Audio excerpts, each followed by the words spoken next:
Welcome to the Elevate Your Profitability podcast that tells you how to increase your profitability beyond your imagination. If you are a business leader who would like to increase your organization's profitability, stay tuned for tips and guidance on how you can do that through digital and cultural transformation. Today's topic is how to steer your digital transformation initiative towards success. Let's get started.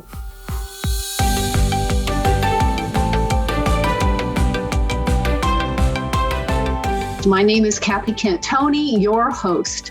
I'm the co-author of the #1 new release and #2 bestseller book in information technology on Amazon, No Nonsense Digital Transformation. With me today is Gordon Tredgold, a top 10 global guru in leadership, and the co-author of our book, Michael Cantu, managing partner of Accelerate Technologies. Welcome, gentlemen. It's great to have you here today. It's great to be here. It's great to be here with you both. I'm so excited we get to chat about an important topic that many business leaders are challenged with: how to execute successful large investment initiatives.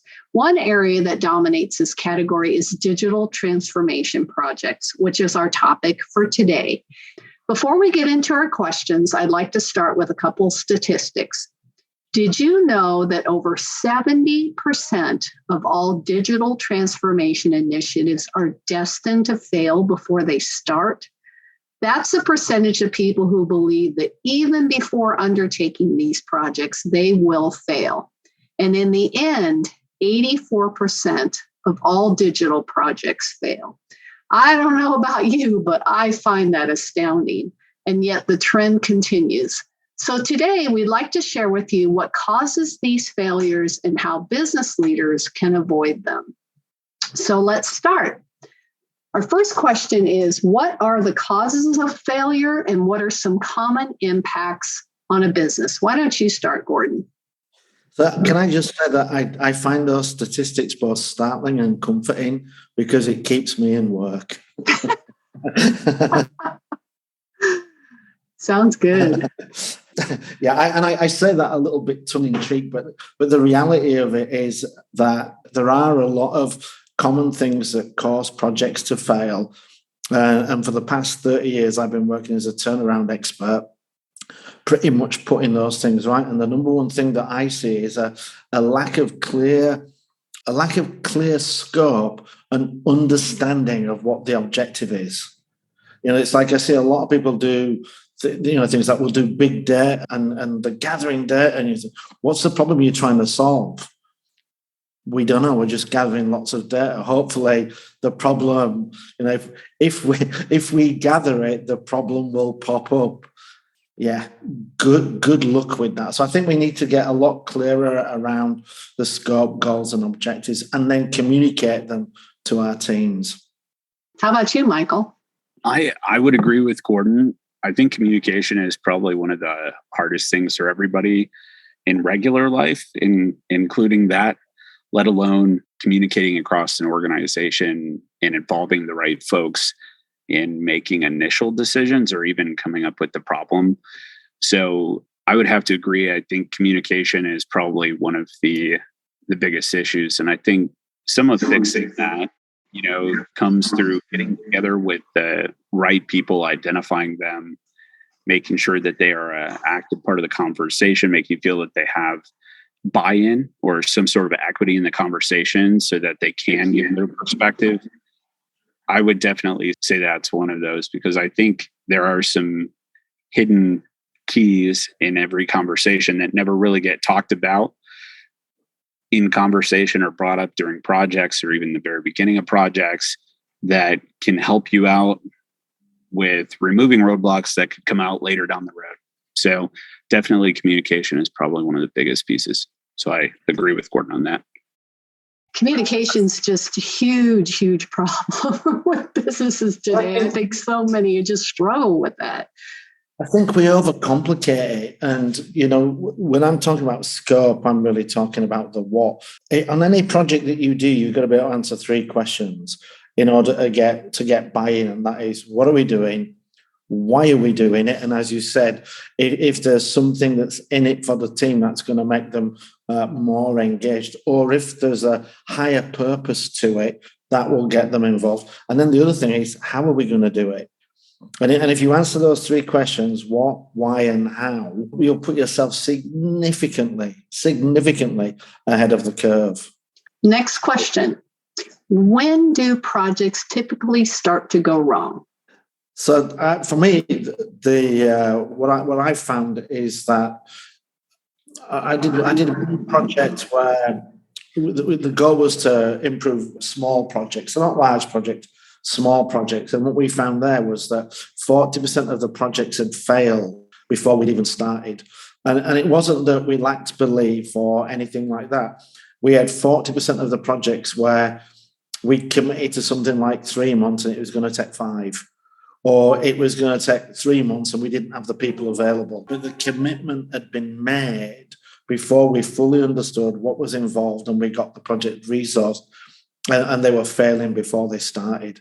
So that was 40%, and we were able to get an improvement, right off the bat of 40% just by making sure we only made commitments once we fully understood and resourced it. So I would say a lot of projects fail at the start.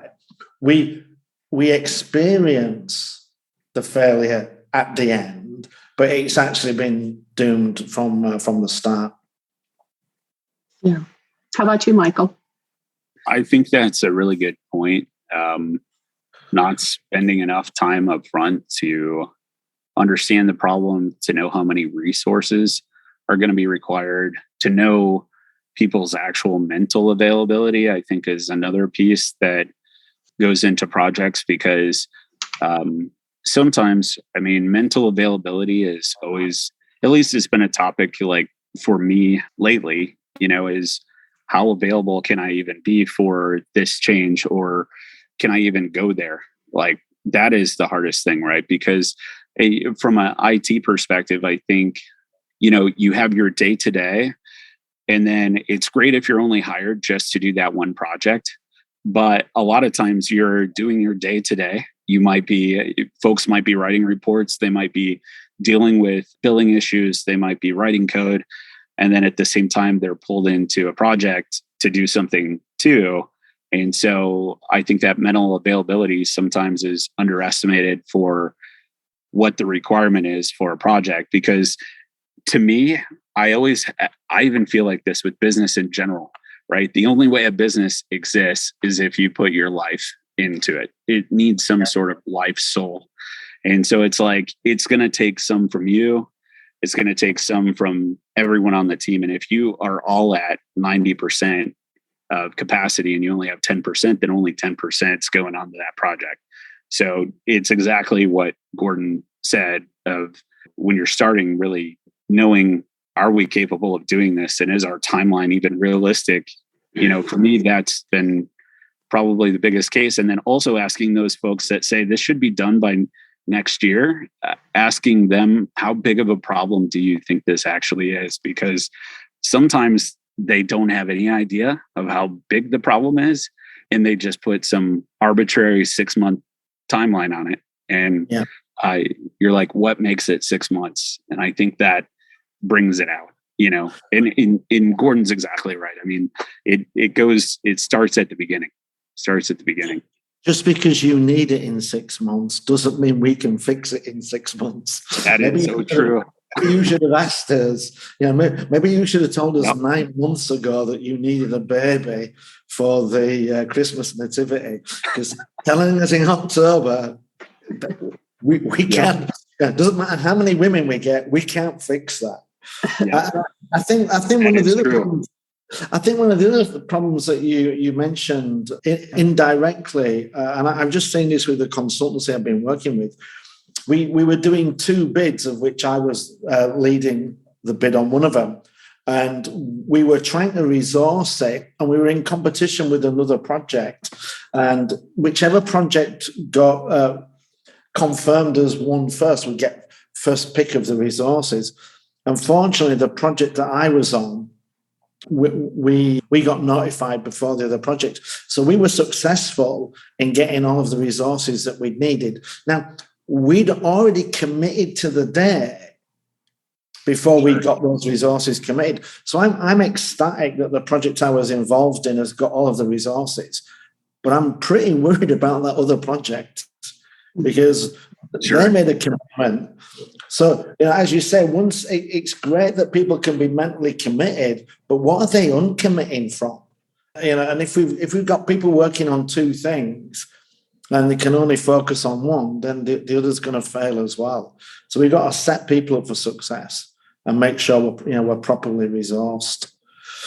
Absolutely. Okay, next question. How can a business leader prevent these problems from ever happening? Well, I think you've got to be able to answer those questions, what, why, how, and who, really.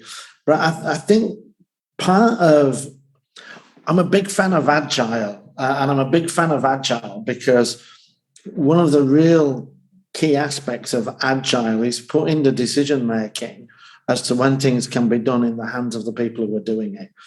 And I think one of the things that leaders can do to help prevent project failures is to not give out arbitrary dates where there's no basis or understanding of how it's going to be delivered, and just assume that people are going to be able to do in 3 months what would really require 12. And I think, whilst I'm a believer in that, I also believe that as leaders, we need to be challenging our teams to do things faster, better, cheaper. But we've got to do it within a framework of reality. Make sure that we are realistic in what we achieve and get the commitment from the people doing the work. Because if you tell me we need 12 months and I tell you we're going to do it in 3, I can bang the table as loud as I want. I can offer whatever bonuses I want, but if the people involved don't believe it, it ain't going to happen. So I think we've got to listen more to the people on the ground. But don't accept everything they say. We have to challenge them, but we've also got to make sure we get their commitment and buy-in. Otherwise, we're just setting ourselves up for failure. And if we're the only people that believe in the day, when it fails, it's 110% our fault. One thing I really like about Agile is that if businesses really follow what Agile is about, is that resources will be committed 100% to a project and not be stolen and put into other projects. Yeah. So I think and of course, this is provided that there are enough resources in the company, because as we all know, there are IT shortages in some places. But I think if they can be 100% devoted to a project, that can make all the difference in the world. I really like what Gordon said about the banging fists on the desk around the timelines, because I think typically business leaders sometimes think that, especially when they're moving into a leadership position, they think that their job is always to say yes, instead of realizing that their job is really to become a negotiator and a fact deliverer. Because a lot of times as a leader, you think that your progress, we've been brought up that way, I think, all the way since preschool, is you do these things, check these boxes, and you don't question anything. And I think once somebody reaches that leadership position, they realize that it becomes a lot more, and hopefully they've done this with their team so far, because teams have dialogue, but it becomes so much more about dialogue to me as you're growing as a leader. And I think that comes down to, it's really hard if you are ruled by someone who does have that fist that's hitting the table, because a lot of times it requires you to have other types of conversations with those folks, and say, hey, why does this timeline have to fit this time? Do you understand all of these other pieces that are included into it? And then bringing them full circle. And it goes to what Gordon's even saying with the team understanding before. A lot of times the teams are the ones that they know the problem more than anyone else. They're closer to it. And so not being able to commit to those timelines, I've been on teams where that's been the case, right? And then you have to have those conversations, even with the leaders that said, we can't miss this date, can't miss this date, can't miss this date, and you have to do it anyway.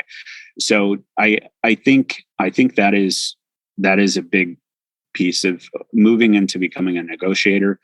I think also preventing things from happening is equipping yourself so that you have the processes, you understand the processes that need streamline, the things that you're going to need within the business, and then creating that culture on your team of understanding. And that's one of the things we even have in the book, where you start moving toward a culture of radical realism in a way. It goes into what Gordon said too. You have to accept the reality that you're operating your project within. And then with that, you understand the parameters that are really governing and dictating the reality, because delivery happens where reality meets expectation, meeting your preparation. And so that to me is probably one of the best ways to prevent those things from happening. And then I think as a leader too, from a mindset perspective that we also talk about in the book, is that you have to prepare the folks that are going to be working on the projects from a mindset perspective to be able to feel as if they can raise their hand, put their hand up and say, I see in 3 weeks or 4 weeks, or hopefully at the beginning, like Gordon said, that they're going to say, you know what, there's no way we can do 6 months. And that all takes preparing each person on your team to feel that they can operate in that mindset. And it isn't just a yes man type of scenario. And I think it takes a different openness to operate with people in a non-yes man scenario. But I do think it is the best way to get the best, most successful projects. I think you said something that was really interesting that just made me think a little bit about, is what you said correct? And that was that expectation creates the reality. And I agree with that. The challenge is that a lot of leaders think it's their expectation that create the reality, but it's not. It's the team, it's the people doing the job. If the team honestly believe they can do it in 6 months, they'll find a way to do it in 6 months, or they'll do their absolute utmost. If the leader expects it to be done in 6 months and the team believe it takes 9, it ain't getting done in 6 months. And I'm sorry for all those leaders that have got the swollen fists from banging on the table, but you are trying to swim uphill. Now, that doesn't mean we should, as you said, that doesn't mean we let their expectation be the final one. We have to discuss it and negotiate and see whether we can expand their expectation. But if we can, great, we might be able to get it a little bit earlier. If we can't, then their expectation will set reality, because we can't outperform our own self-image.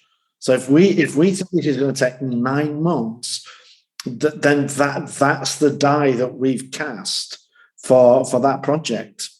Absolutely. And it will be bizarre if it comes in ahead of that. Yeah. Expectations make the reality. Correct. But not leadership expectations. Exactly. Yeah. We talked a lot about failure. So what do successful outcomes look like? So I've always been a big sport fan, and I'm a big fan of boxing. And I think that, if you want to win a boxing match, you need to be ahead on points early, and then you can cruise in the later rounds. If you need a knockout to win, good luck with that. So for me, it's all about making sure you've got that understanding of what's the pace we need to be working at, what are the things that we need to deliver by when, and really understand that in detail, and then create some early successes, deliver on those, and build some momentum, and try and get ahead of schedule. And you cannot do that if you set yourself to an aggressive schedule. You're always going to be probably behind trying to catch up. If you can create some good momentum, understand where you need to be, then projects will, they'll cruise to success, and sometimes they'll even finish early. So that's kind of how I would try to set them up. I agree with that. I also think that, you know, successful outcomes, it goes back to what Gordon said earlier. A project can be failed from the start because everybody has a different picture of what success looks like. And so if that picture isn't congruent with everyone else, at the end of the project, it will never look successful. So I think reinforcing what this looks like consistently throughout the project delivery is very important. And I think at the end of it, you know, I'm a big fan of retrospectives. I know some people hate them. I've been in groups where people are absolutely, it's the worst thing that they could do is have to go to a retrospective meeting, because some people already think, you know, they're so hard on themselves anyway, that when they go, they're like, this is another opportunity for more hardship for themselves. But I think retrospectives are really good because you get a feel for how good of a judge were you as an individual contributor, and how good of a judge were you as a team, and then as a department. Because I remember, you know, one of the places that I worked that was probably the best delivery ever was Jack Henry and Associates. And one of the reasons why it was one of the best places is the closer you get with your team and the resources that are delivering, the more you know each other step and stride, and the more you can determine people's ability to judge the delivery. And I think, you know, looking at a successful outcome, the more you work with people that are closer to you, the more you can see the overall, you can gauge it as you're running. It's a lot harder when you're working with new folks that you've never worked with before. So I think successful outcomes look like having KPIs at the beginning, having particular project goals that you have written down. They look like the post assessment of the folks that are going to be working with the equipment or software. Did we meet their expectation? Did the delivery match what their roles were needing? And did it ultimately do for the company what they were needing it to do? And did they prove those dollars were worthwhile? I think that's for me, at least, the judgment when it comes to successful outcome. I completely agree with you on the retrospectives. Previously I would have told you that I've written lots of lessons learned reports, but I've never ever read one. And I would say that was probably the reality for the first 10 or 15 years of my career, because I would go to other companies or move on to different projects. But with Agile, the last 2 or 3 big programs I've done, we've had around 15 sprints. And by having that retrospective at the end of, we didn't do it at the end of every sprint, but we definitely did it around the first 4 or 5, so that we could learn and understand what went well, what went wrong, what could we do better, what did we need, what did we forget. And by getting it really smooth and efficient during those first 4 or 5 sprints, the remaining 10, 11 sprints just went like clockwork. And I think, we cannot leave that to our teams to do it.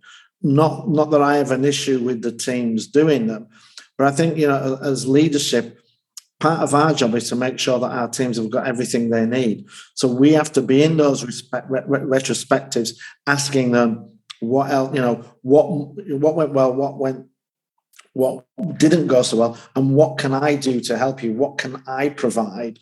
And if you take that interest in them and provide them, you can really create teams that by the time you get into that 4th, 5th, 6th sprint, the teams are absolutely flying. Absolutely. I like what you're saying about the leadership being involved in retrospectives, because I think at some companies, at least, I have seen this, a lot of times they think retrospectives are for the team only, but they do see it that way, and they see it as, this is what these folks are doing for us, which I think is probably the worst perspective that they could have, because they don't come at it with what you're saying, like, how does this help us? Or what could we be doing for you to serve you? It comes down to, well, they'll just sit around and talk about it and it'll get better.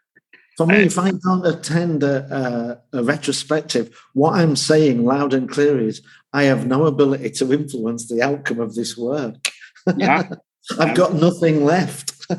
Absolutely. I might as well walk around with a sign saying, guys, you don't need me. I mean, that's criminal. Yeah. I mean, seriously, any leader who doesn't want to attend a retrospective should be fired. Agreed. First offense, no 3 strikes and you're out. If you don't feel you need to attend the retrospective, then you're communicating to me you have no clue what's going on or how to make it better. Yeah. I appreciate that might sound a little bit harsh, but I think it's just confirming the priority and the importance of retrospectives. Absolutely. I think it's more prevalent than maybe most places want to admit, the non-attendance. But I do think, I mean, at least, meeting with folks and stuff is when you hear them say, like, we've talked about this in the last 5 retrospectives and it's still the same, that you are surprised over and over again. So the thing is, though, because I've experienced not necessarily retrospective, but certainly project status reviews where people have said to me, "Oh, we don't need to review that because everything went well." And I was like, "Don't you want me to say good job, well done? Would you like to stand up in front of your boss and say, 'Hey, we did such a great job. There's nothing we could do to improve it'? Wouldn't you like me to know that as your boss, that you're awesome?" It's like, oh yeah, and if you don't go to them, you don't have the opportunity to give them that positive feedback. I mean, even if we come in and just said, "There's nothing to see here. You guys are fantastic. Go and do this. Go and do the same again. You have my full support and confidence." All of that is leadership. We have too much management and not enough leadership. And that is what keeps people, speaking about retention, right? Yeah. That is the thing that keeps people wanting to stay with your company. Appreciation, giving to where it's due. Like that is one of the fundamental things too that I have seen that has been missing. And then I see LinkedIn posts on being like, "Why can't we keep our people?" And you're like, well, what you just said is the appreciation portion of that is necessary when somebody does a job for you, regardless of if it's a weekly job every day forever. You say thank you. You're like, "You did great." There's 2 things people are looking for, or 2 key things people are looking for. One is appreciation. So you go to the retrospectives and you say, "Good job, well done, that was awesome." The other is the opportunity to develop. And a retrospective is an opportunity for you to go there and go, "Hey guys, you know what? Looking at this, have you thought about this? Could we try this?" And it's a development, and especially I've been in development for 30 years. So a lot of times I might not know the technology. I mean, I did an Azure migration and I don't even know how to spell Azure. But I could sit in there and listen to them about the various phases, the testing, what we were doing, and ask them, "So what are we doing for, do we have a rollback plan?" I was like, "A what?" "Oh yeah, you need to, I don't know what it would look like, but you definitely need one of those." So the retrospective is an opportunity to give some coaching and development to people, and they want coaching and development, and they want recognition, and the retrospectives are a perfect opportunity for us to provide that. Do either of you have any parting advice for those undertaking large IT initiatives? Yeah, I think for me, I think we've got to be clear about the goal and objective and what success looks like. We've got to make sure we understand what's involved, and we need to make sure that our teams understand how they're going to do it. And I would also as well say, if you can, break it down, agile is great because it forces you to break it up into sprints. And when you can break these things up into sprints, one, you can get some early success that will motivate the team, but also as well, it gives you a checkpoint where we talked about the power of the retrospectives, and you'll be able to take stock and see how are we doing and what can we do to improve it going forward. So that would be my recommendation. Be clear about what, clear about why, be clear about how, and then break it down into a series of sprints and have retrospectives. I would probably just add maybe one thing to that. I think making sure that the people that are operating within the project have, the appropriate background for specific things. And I know this might sound a little late to say this in this podcast, but I think, future success a lot of times is dictated based off of prior. And I think if someone hasn't had that yet, that's okay. But I think that goes in the risk column in a way from a leadership perspective when you're assessing folks that are on your team. I do think that, training is one of the other things as well, because as you're executing a project, you really want to make sure, even at the beginning, that people feel prepared for what you're asking them to do. I've been on a lot of, especially with IT, since there is shortage in IT workers, sometimes the folks that you get for a particular project don't necessarily have all the skills yet. However, they have aptitude for it. And I think that's the other part of your job, is that you are a teacher too. And it doesn't mean you have to know everything. It just means you have to know how to find it, or get them some information, or put them in touch with someone else, or identify a mentor on the team that can help them. And I think that gives you opportunities for those large IT initiatives, is to find a couple of people on the team that have been seniors for a long time and say, you might feel uncomfortable with this, but I think it would be good for you to get together with John, or you to get together with Sarah, because they could use your guidance, and you have a lot to bring to this team beyond just executing what you're going to execute. And I think that brings some self-value to those folks, and acknowledgement, so they know that. Because I think you can never be prepared enough for what you're looking to accomplish. And I think generally it comes down to continuous training and understanding that letting your team even know it's okay to not know.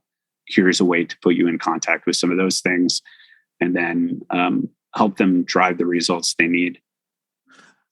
You make a great point there, and I would say two things, not in addition to that, but in and around that. One is, leadership defines culture. So if we want our teams to collaborate and share their knowledge, then we have to collaborate and share our knowledge with our teams, be the role model for that. When we do that, we'll accelerate that. And then the other thing I would say, which comes right back to the training and the skills, is that the greatest leadership question in the world is, do you have everything you need to be successful? And we've got to be comfortable asking that, and let people feel comfortable with saying, no, I need this. And if we can create that environment, that will allow us to find out what training they need, what shortages they've got, so that we make sure we're setting them up to be successful. And it's a difficult question to ask, because quite often people will say no. And as leaders, we might not be able to give them what they need. But if they don't have what they need and we can't give it to them, we're staring failure right in the face. And, we should be going back to our managers and saying, hey, without this isn't going to work. And we just have to be comfortable with asking that question, and allowing people to be comfortable saying either yes or no. Absolutely. Well, that's a wrap. Thanks for joining us, Gordon and Michael. This has been fun. For those of you listening today, thanks for joining us. We hope you were able to gain a few nuggets to help you on your leadership journey. And if you're interested in learning more about our book or purchasing it, No Nonsense Digital Transformation, visit my website at kent.solutions. That's KENT.solutions. Look for the books category in the menu across the top, and you'll find a page there to purchase it. Thanks for listening to the Elevate Your Profitability podcast. This podcast was brought to you by our sponsor, Kent Business Solutions. Stay tuned for more podcasts on how you can elevate your profitability beyond your imagination. Have a great day. Bye-bye.